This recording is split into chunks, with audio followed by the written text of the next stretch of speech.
দর্শক, পৃথিবীতে এমন অনেক আশ্চর্যজনক স্থাপনা, জায়গা, রাস্তা রয়েছে যেগুলো দেখলে একদমই অবাক হয়ে যেতে হয়।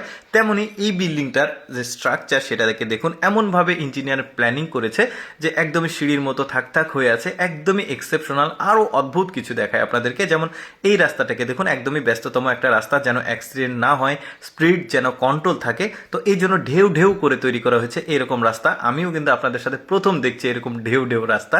এরপরে দেখুন, পৃথিবীর সবচাইতে অদ্ভুত একটা গ্রাম দেখাবো। স্বাভাবিক মনে হতে পারে প্রথমে দেখে, বাট এই গ্রামে যাওয়ার কোনো রাস্তা নাই, শুধুমাত্র আছে সিঁড়ি। অর্থাৎ এই গ্রামটি একদমই সমুদ্রপৃষ্ঠ থেকে প্রায় 10 থেকে 12 হাজার ফুট উচ্চতাতে অবস্থিত, যেখানে যাওয়ার জন্য শুধুমাত্র আপনি সিঁড়ি অতিক্রম করতে পারবেন। প্রায় 2556টি ধাপ অতিক্রম করে এই সিঁড়ি বেয়ে আপনাকে ওই গ্রামে পৌঁছাতে হবে। মানুষের চিন্তাধারা চিন্তা করে দেখুন। আচ্ছা, একটু ইনফরমেশন দিয়ে দিই এটাকে।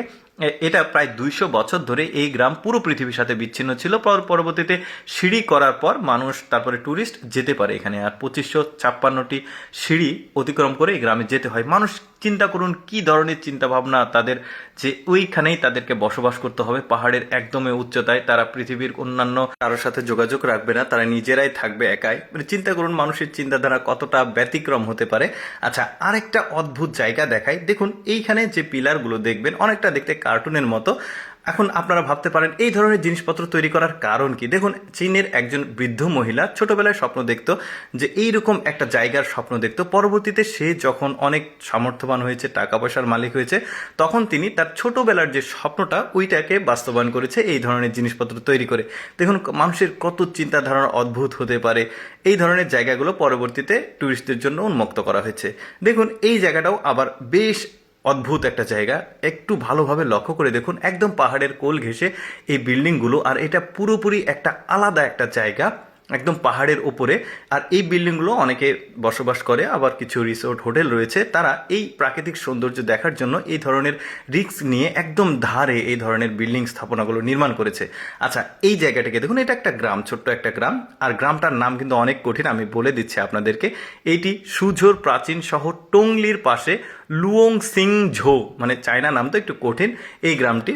আর এই গ্রামটা একদমই মানে নদীর মাঝখানে, এতটুকু জায়গা, যোগাযোগের মাধ্যম হচ্ছে শুধুমাত্র নৌকা।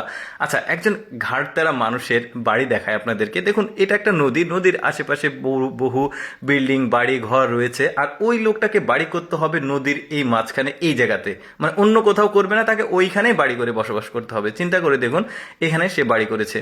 কি অদ্ভুত চিন্তাধারা মানুষের, চিন্তা করে দেখুন। দর্শক, আমি সবসময় চেষ্টা করি আপনাদের সামনে অজানা তথ্যমূলক ভিডিওগুলো উপস্থাপন করার, যেগুলো মানুষের দেখার সুযোগ খুবই কম হয়।